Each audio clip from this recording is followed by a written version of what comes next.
On tonight's edition of Newswatch 18, we'll have updates on a stolen car here in Ames. And we'll have more information on new off-campus apartments. The NFL draft begins tonight, and a few Iowa State players may have a chance. I'll have more in sports. We have some decent weather to look forward to. I'll have more on that later. Stay tuned. You're watching Newswatch 18. This is Newswatch 18.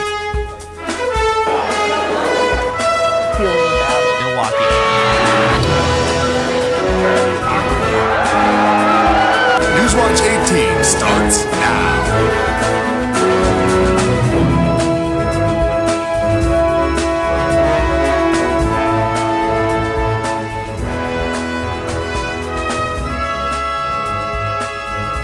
Good evening and welcome to Newswatch 18. I'm Elizabeth Kramer. And I'm Chris Kelly. Thanks for joining us. Now, let's turn to the weather desk for what we hope to be some good weather in the future. Kyle? Well, today was a pretty nice day. If we could go ahead and pull up that graphic really quick, I'll fill you in on some of the details of that. It started out a little chilly, but right now it's actually 56 degrees. We had a high today of about somewhere in the low 60s, so it was a very, very nice improvement over the last couple days. We had winds out of the south-southeast at 10 miles an hour, so at times you might have gotten a little bit of a chill, but for the most part it was one of those layout in central campus and suntan kind of days. We had about 42% humidity, so it was a pretty nice day outside today. That's all I've got. I'll have more for you in my cyclone weather update later. Guys? Thanks, Kyle. Police have yet to identify two suspects in a local car theft. On Wednesday, a Chevrolet K30 pickup was stolen from Rewert's Well Company in Nevada. The car was spotted being driven in East Ames, and police attempted to pull it over. The driver refused to stop and continued east on Lincoln Way. The passenger exited the car at the corner of Carnegie and Lincoln, and the driver continued to evade police. Finally, the driver drove into a nearby cornfield and into Skunk River. Despite the use of K9 units and multiple men on foot, the police could not find the suspected thief. Police are still actively investigating the case. The Department of Residence will be leasing a few apartment complexes this coming fall for new and returning students. The Iowa Board of Regents has approved ISU's proposal to lease space outside of the campus to accommodate requests for housing for the 2013 to 2014 school year. The Department of Residence will manage an apartment complex located at 119 Stanton and several other buildings, including some in the Fountain View area of West Ames. Only 19-year-old, second-year students and onward will be allowed to lease these new locations. A local church celebrated a long-awaited homecoming this past weekend. Phil Sears and Rachel Lake have the story. St. Thomas Aquinas set a fire that caused around $1 million worth of damage. Due to smoke damage and asbestos, the sanctuary was closed to the public and the parish was forced to hold Mass in exile at the Sheeman Auditorium. We've tried to be adults about all of this and not get angry or resentful and to be forgiving, but it's been hard. It's good to be back. It's wonderful to be back. After 7 long months in exile, the parish finally returned home for Mass this weekend.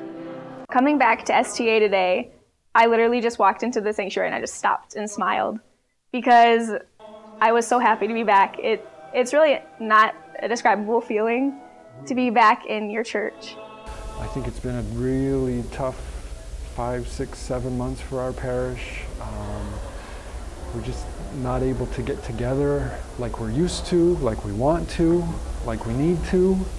So it's just glorious to come back home. It seems like it's not only made us better, but it's made us stronger. Not only with our relationships with each other, but in our faith that things will get better. With Phil Sears, I'm Rachel Lake, ISU TV. Tina Myers, the parishioner who set the fire in September, is currently serving a 10-year prison sentence for first-degree arson. St. Thomas Aquinas representatives have expressed willingness to forgive Myers and to help her in this difficult time. Researchers at Iowa State have found that community-based prevention in middle school can reduce prescription drug abuse in young adults by up to 65%. This research comes from a partnership between Iowa State and Penn State called Promoting School Community University Partnerships to Enhance Resilience, also known as the acronym PROSPER. Programs were implemented in 28 communities and started with students in the 6th grade with a goal of teaching parents and children how to build better relationships and reduce exposure to substance abuse.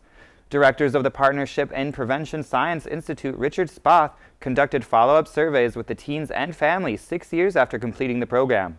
Sposs says the program works because they reduce behaviors that place youth at higher risk for substance misuse and conduct problems. Iowa State University will showcase innovative research about technology in the classroom. They will also offer international perspectives at the American Educational Research Association's annual meeting April 27th through May 1st in San Francisco. Assistant Professor of Education at Iowa State, Amy Carter-Hutchison, will present research about preschoolers using iPads as an early literacy learning tool. Use of social networking sites and international perspectives in education will be discussed as well. 37 students from ISU will attend this meeting. Iowa State announced earlier today that it has received a $400,000 gift from the company DuPont Pioneer for the university's science-bound program. The program currently has over 300 students enrolled and encourages youth in urban Iowa communities to pursue careers in the field of agriculture and science. The money will aid the program in increasing the number of ethnically diverse students at ISU pursuing careers in agriculture, science, technology, mathematics, and engineering. The grant is expected to impact over 500 Iowa students in the next 5 years. Iowa State professor in architecture Thomas Leslie has won a 2013 Rome Prize from Rome's American Academy. Leslie is one of the 120 that received the award representing America's nobility in humanities and arts. Each year, the Academy holds a national competition and selects 30 artists and scholars to study in Rome for up to 2 years. Leslie won the Booth Family Rome Prize in Historic Preservation and Conservation. Facebook is moving into the state of Iowa, and in more ways than one. Altoona, Iowa will be the next location for construction of a new Facebook data center. With a growing industry and booming population, Facebook needs more space to boost power for social media.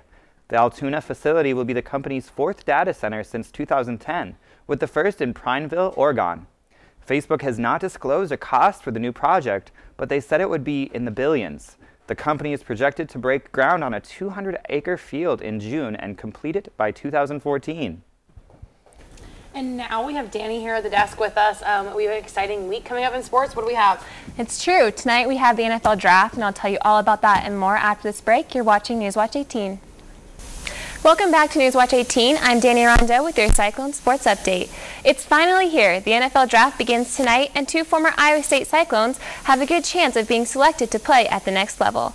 Despite missing the last 4 games of his senior year, linebacker Jake Knott was still a first-team All-Big 12 selection with 79 tackles and 5 pass breakups. The 2-time captain for the Cyclones is projected by many to be a mid-round pick. His fellow linebacker, A.J. Klein, finished his senior year with 117 tackles. Klein is a productive linebacker and has the ability to play all 3 downs at the next level. The first round of the draft begins tonight at 7 p.m. The Cyclone softball team fell short twice Wednesday against Minnesota. Iowa State made a late rally in the first game, but lost 12-6. The Cyclones dropped Game 2, 13-1. Allie Capper and Erica Miller were responsible for all 6 of ISU's runs in Game 1. Miller finished the day strong. The senior is now 7 for 8 this season with the bases loaded. The second game started with the Gophers digging up 3 runs in the first inning, and Minnesota's offense never let down, scoring 10 more runs throughout the game. The Cyclones travel to Norman, Oklahoma this weekend for a series against the top-ranked Sooners. The Iowa State men's golf team placed 9th at the Big 12 Championships. Cyclone Scott Fernandez earned a 7th place finish in the tournament. The team had a 3-round 904 total at Prairie Dunes Country Club in Hutchinson, Kansas. Fernandez fired a 73 yesterday to tie for 7th in the medalist race and shot a 40 on his first 9 holes, but rallied back to card a 2 under 33 in the final 9. Fernandez birdied his way into his 8th top 10 performance in 9 tournaments this year. This concludes Iowa State's regular season. Fernandez is a favorite to make the postseason as an individual for the NCAA Regionals. In national sports news, the Oklahoma City Thunder rolled past the Houston Rockets last night, 105-102 in a toe-to-toe game. Houston didn't back down when faced with a 15-point deficit in the 4th quarter. Instead, Rockets rookie Patrick Beverley willingly faced up against OKC's star point guard Russell Westbrook. Westbrook and Kevin Durant even scored 29 points in the game, helping their team recover after squandering a big lead in the 4th. The win put Oklahoma City up 2 games in the series. Game 3 will tip off Saturday night in Houston. And that's all I have for your sports. So Kyle, tell me about how the weather is going to be this weekend. Well, Dani, I've got some big news about this weekend. I'll tell you after the break. Stay tuned. You're watching Newswatch 18. Welcome back to News. Steingreaber with your forecast. Right now in Ames, it's 56 degrees. Out of south-southeast at 10 miles an hour. And we have a 33 degrees. Almanac today, our 60. Today, if you woke up, you may have worn a jacket and some jeans when you first got into the day. You could have switched to shorts, maybe a light pullover, something like that. Really weren't 64. Today was a little bit chilly. The usual low for today is 42 degrees. So we're just a little off of those typical highs and lows, but hey, we can't complain too much. It's better than last week, right? So our record was set in 1989. That was 87 degrees. That would have been a miserable day to have walked to class in. And the same for our low of 25 degrees set in 1967. That also would have been absolutely awful. Let's move on to our current temps around the state. Starting in the west, we have Sioux City at 65, and we progress slowly, getting cooler as we make our way across the state. Fort Dodge 57, Ames 56, Ottumwa's 52, and we can't forget Davenport here's over at 50.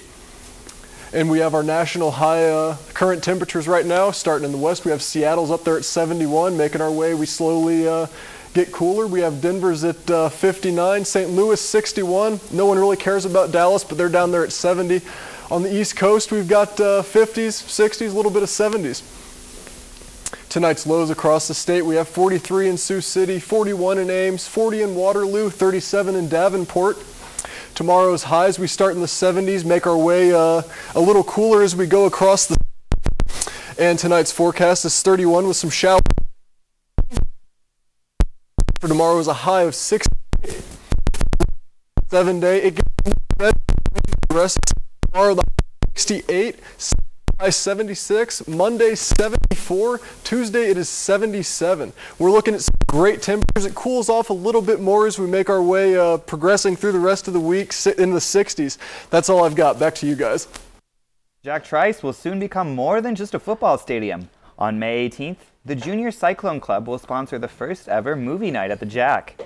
The movie Wreck-It Ralph will debut in the stadium as an open theater.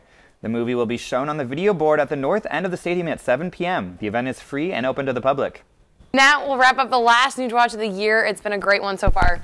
But before we leave you tonight, we'd like to give a shout out to all of ISUTV's graduating seniors. Andrew Snyder, Matt Van Winkle, Justin Houston, David Geiger, Ben Theobald, Liz Kramer, Dani Rondeau, Natalie Froisted, Kate Hurley, Alyssa Weiss, Jesse Kaler, Carl Lech, Sam Schreier, Christy Carter, and Nathan Gogo. We'll be back next semester to bring you more Cyclone news, weather, and sports. Thank you guys for a great semester. We hope to see you next time.